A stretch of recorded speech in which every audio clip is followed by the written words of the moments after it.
Welcome back. It's Monday morning and I've just been at a 9-ton dumper there. The green beacon wasn't working, so I arrived expecting a broken wire or something, and they've knocked the green beacon off entirely, so I've repaired that. Nothing too exciting, but I am gonna head through to that loading shovel this morning and sort that wiring loom out for the electric steering. And I think it needs a starter motor on it as well. There was a fault on the starter motor as well, so we'll go and do that. I'll catch you a bit further on down the road.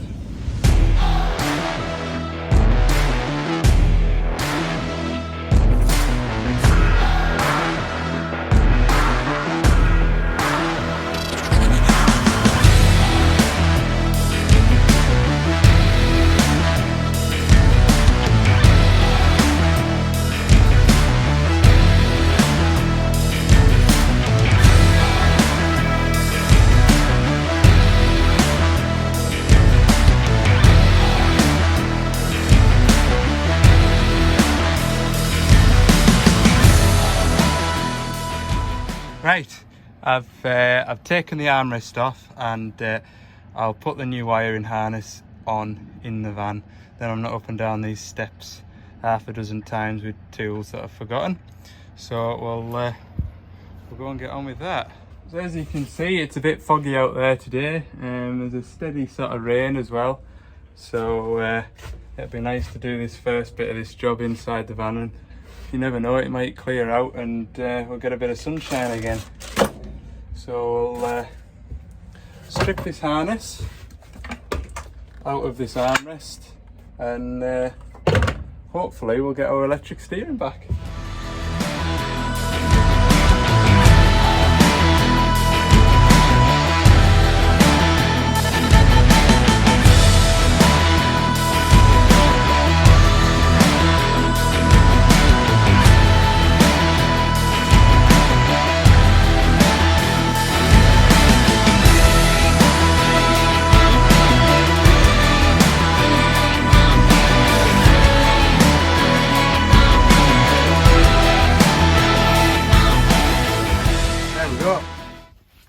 That is the loom swapped out.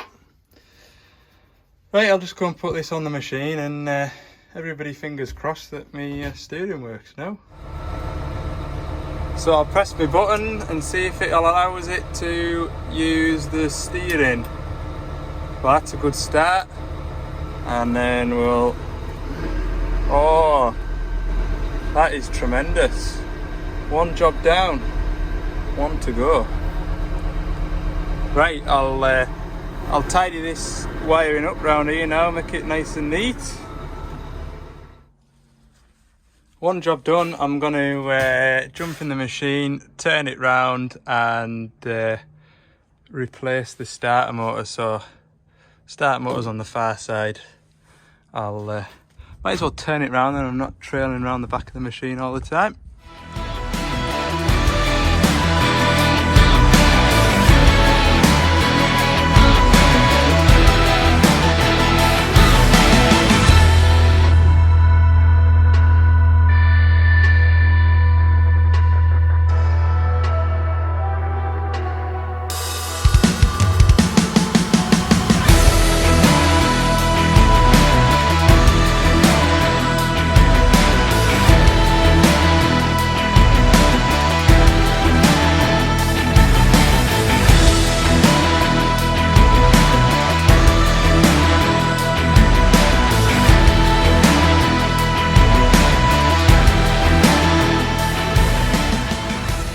The day's clearing up now.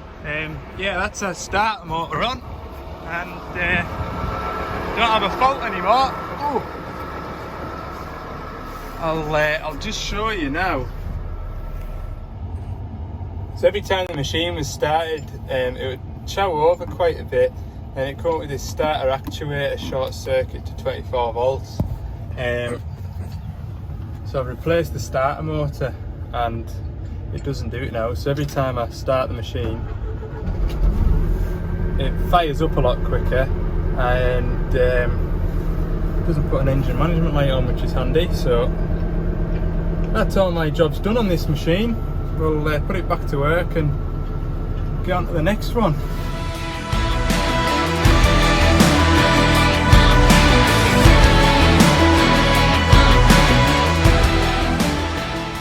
That's that shovel finished, and he's just about to take it away. So I'm going to head back up to Carlisle. It'll be about an hour and a half, so should be up there for about 4:30. The van could do with a little bit of a tidying up. It's a bit mucky, and the inside's certainly not up to my usual standards, so we'll have a bit square up for the rest of the afternoon, and we'll call it a day.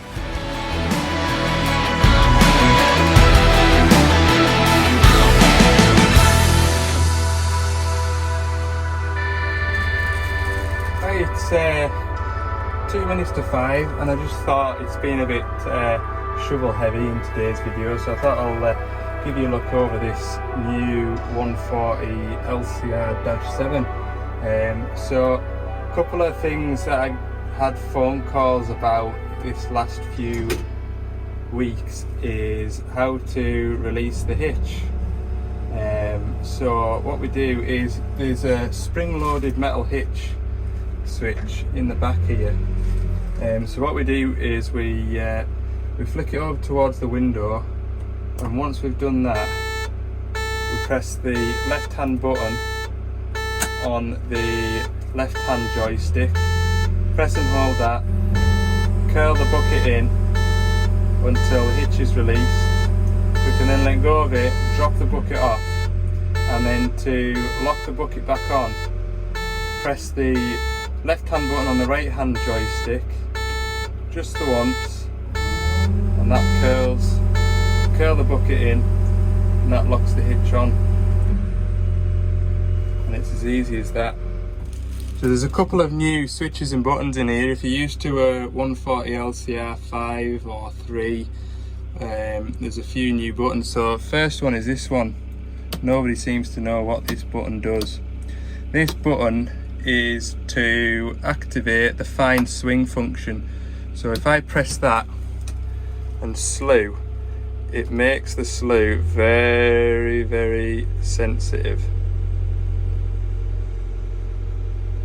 The idea for that is if you're lifting a manhole cover in or something like that, and you just want to slew that way an inch or two, with the old machines it used to kind of be all or nothing. Whereas this machine, you can flick that button and it just feathers the slewing a lot smoother. Other people might notice that if they've got this button pressed because they didn't know what it does and they're working away, they'll find that the machine runs on ever so slightly, and again that is because that button is pressed. If I turn it off, the slew then behaves like the old machine, so it can kind of in some situations be all or nothing. Another button that you won't have seen in the Dash 5 140s is this Regeneration Button. So it's a three-way switch. It's currently in the middle position at the minute. Press it towards you, that is your Regen Inhibit switch. So purpose of that is if you're working inside a shed and it is, you know, you're working with sawdust or you're working with flammable materials, paper, cardboard, recycling, that kind of thing, if it comes up saying that the machine's going into a regen, you could press that button to cancel it. By doing that, it stops that exhaust getting up to some serious temperatures and sort of stops the machine from spontaneously combusting. What I would recommend you do though is once you've cancelled it, track the machine out to the yard and then press and hold that button towards the window for up to 5 seconds and release it, and that'll put it into a forced regen.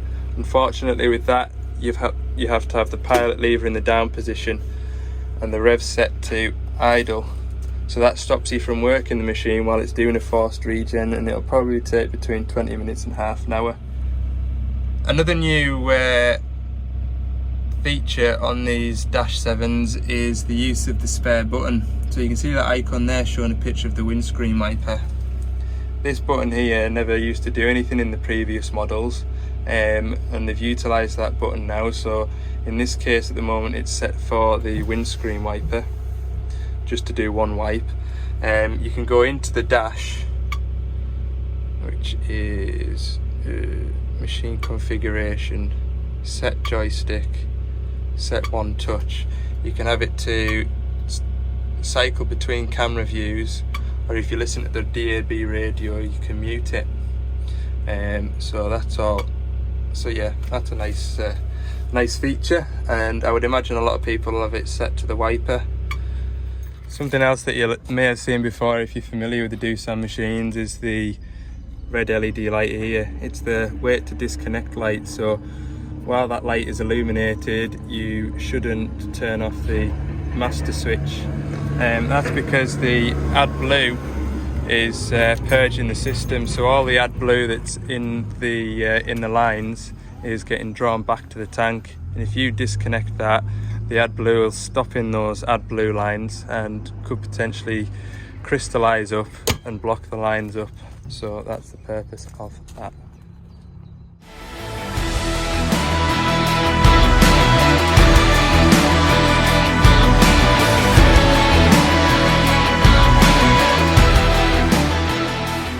That's a couple of new features on the 140 LCR-7. If you'd like to see anything else in future videos, or want to know anything else about new machines, then leave it down in the comments and I'll do my best to add it into a future video. Right, that's the end of the day for me today. Might be a bit of a shorter video than usual, but business will be resumed as usual tomorrow. Thanks very much for watching, and if you haven't already, please hit the subscribe button. If you've enjoyed the video, give it a little like, and yeah, if you have any questions, want to know anything, just put it down in the comments and I'll see what I can do. See you in the morning.